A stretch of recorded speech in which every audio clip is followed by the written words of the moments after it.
अस्सलाम वालेकुम।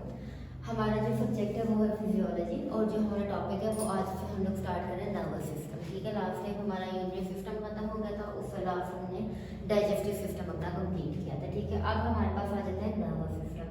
नर्वस का वर्ड बेटे जिधर भी आएगा आप लोगों के माइंड में सबसे पहले जो बात क्लिक करनी चाहिए वो यही क्लिक करनी चाहिए कि nerves is related to your brain. ठीक है, और ब्रेन क्या है? आपका एक सेंटर नर्वस सिस्टम है, यानी कि जो आपकी पूरी बॉडी को क्या कर रहा है? कंट्रोल कर रहा है।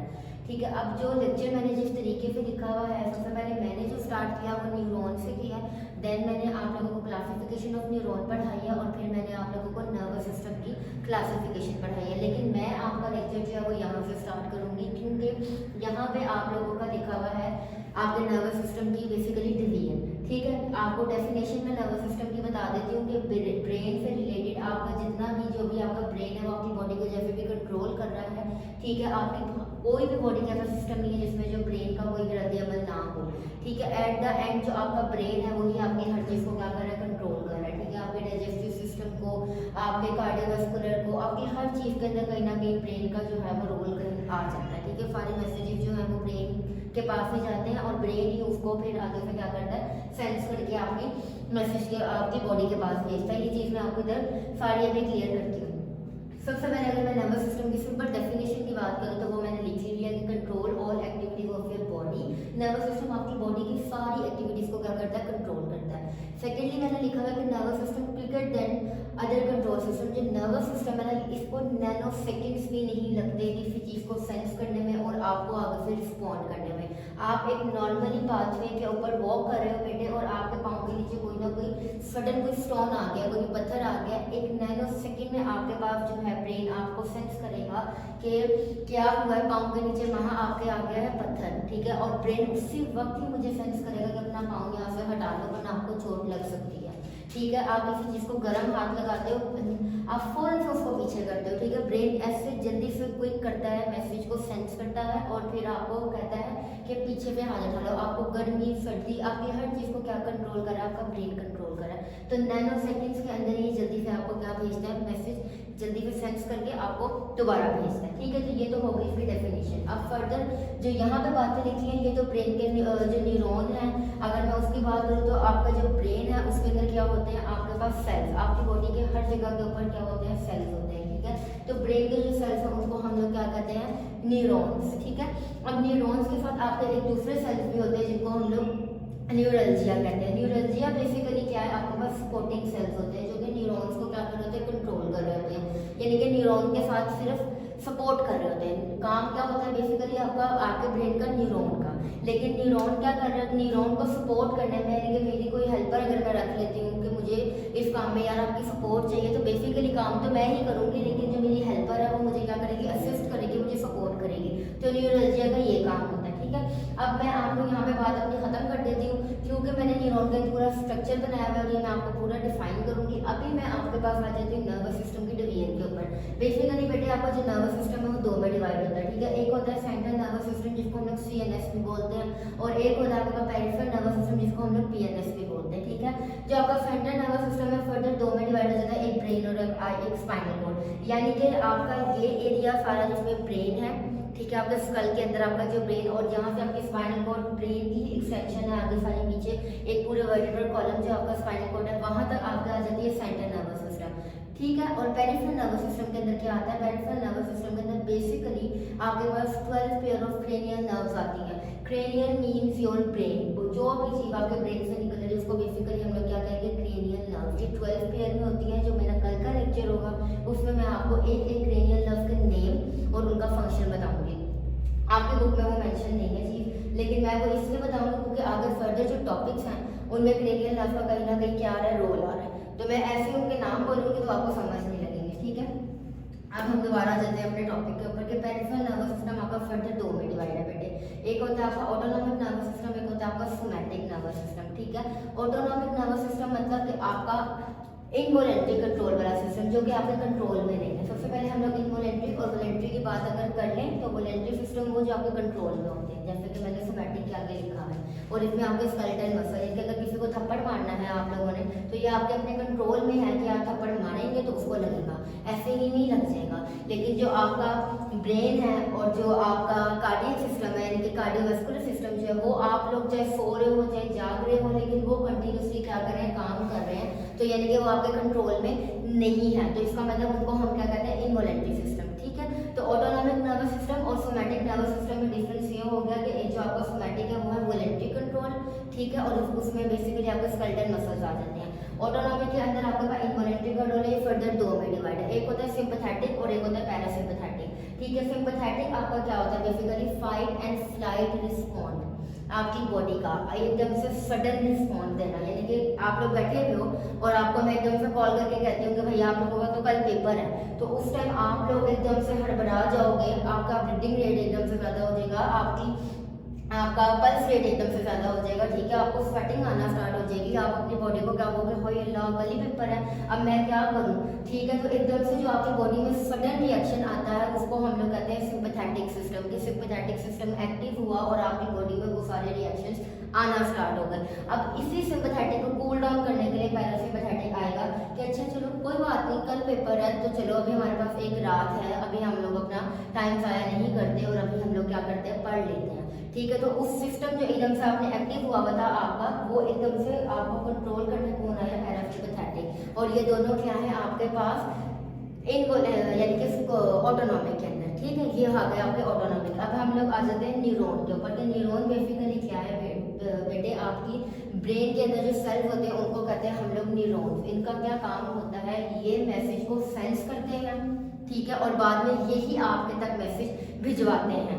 ठीक है, अब आपके पास आ जाता है न्यूरॉन जो कि क्या है, structure and function unit of your brain. ठीक है, इसके अंदर क्या, अगर इसके स्ट्रक्चर की बात करें वो मैंने पूरा बनाया हुआ है।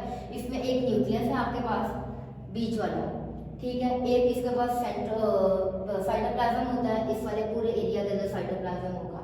ठीक है, नॉट है सेंट्रोसम, इसके अंदर सेंट्रोसम नहीं होता बट इज सेंट्रोसम। सेंट्रोसम आपके हर सेल के अंदर प्रेजेंट होता है जो कि जिन्होंने डिवीजन करनी होती है।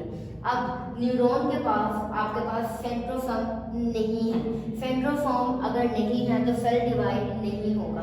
तो इसलिए कहते हैं कि सर की चोट लगना अच्छी नहीं होती, क्योंकि अगर सर के ऊपर एक दफ़ा चोट लग जाए तो बच्चों के अंदर तो ये डेवलप हो जाते हैं बाद में सेल्स जो होते हैं, लेकिन एक सर्टेन एज में आगे इनकी डिवीजन जो होती है वो क्या होती है, स्टॉप हो जाती है, क्योंकि इनके अंदर क्या नहीं है, सेंट्रोफॉर्म नहीं है। तो जब सेंट्रोफॉर्म नहीं है तो वो डिवाइड नहीं करेगा फर्दर आगे। ठीक है, तो अगर एक दफ़ा सर की चोट लग गई है तो आपको दोबारा से बहुत ही मुश्किल, रेयर केसेस ऐसे होते हैं कि जिनके अंदर आपकी सारी बॉडी के जो सिस्टम है वो दोबारा से वैसे ही आ जाए, ब्रेन वैसे ही काम करने लग जाए।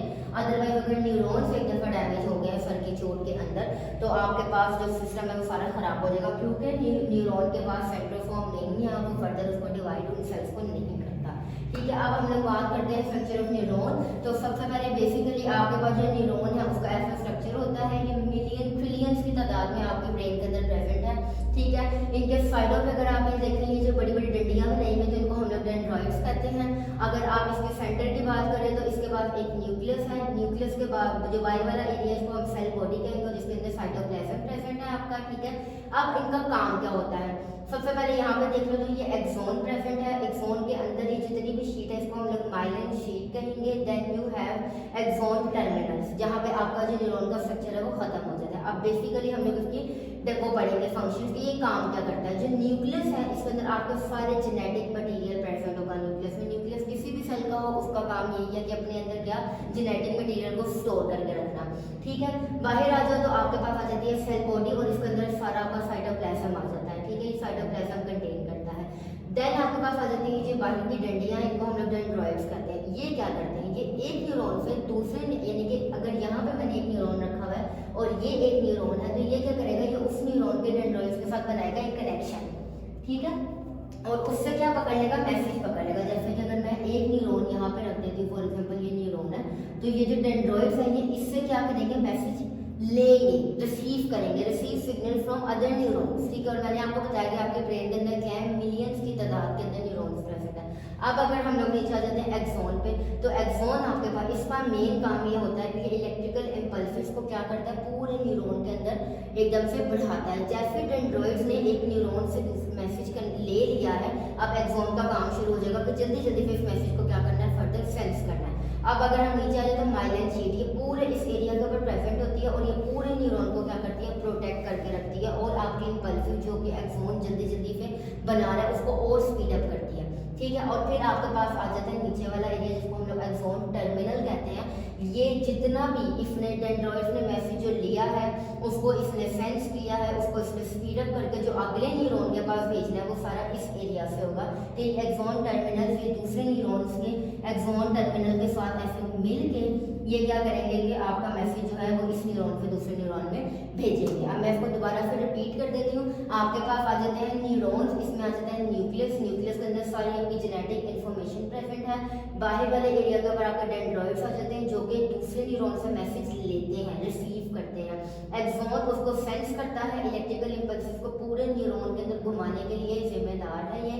माइलिन शीट आपके न्यूरॉन को क्या कर रही है, प्रोटेक्ट कर रही है और आपके इम्पल्सिस जो एक्सोन यानी कि सेंस करके बना रहा है उसको जल्दी जल्दी से और स्पीड अप कर रही है। और एक्सोन टर्मिनल्स क्या है, एक न्यूरॉन के साथ दूसरे न्यूरॉन का मैसेज जो है वो भेजने हैं। अब आपकी क्लासिफिकेशन आ जाती है न्यूरॉन्स की बेटे on the basis of your function, कि आपकी बॉडी के अंदर जो फंक्शन हो रहे हैं वो इसके अकॉर्डिंग कैसे हो रहे हैं। बेसिकली इसमें मोटर न्यूरॉन्स और सेंसरी न्यूरॉन्स आता है। मोटर का दूसरा नाम हमारे पास इफरेंट भी होता है, सेंसरी का दूसरा नाम हमारे पास एफरेंट भी होता है। सिंपल सी मेरी बात सुन लो फिर, जो मैसेज बॉडी से सेंस करके ब्रेन तक लेके जाते हैं उनको हम लोग सेंसरी कहते हैं, सेंसरी न्यूरॉन्स, उनको हम लोग एफरेंट कहेंगे, ए वाले से, ठीक है, A-double-F वाले से याद रखना कि जो मैसेज ब्रेन तक लेके जा रहे हैं और जो मैसेज ब्रेन से वापस आपकी बॉडी तक लेके आ रहे हैं उनको हम लोग मोटर न्यूरॉन्स कहेंगे, इफरेंट कहेंगे। बस वो ये सारी मैंने बातें लिखी हुई हैं कि carry message from the organs to the CNS।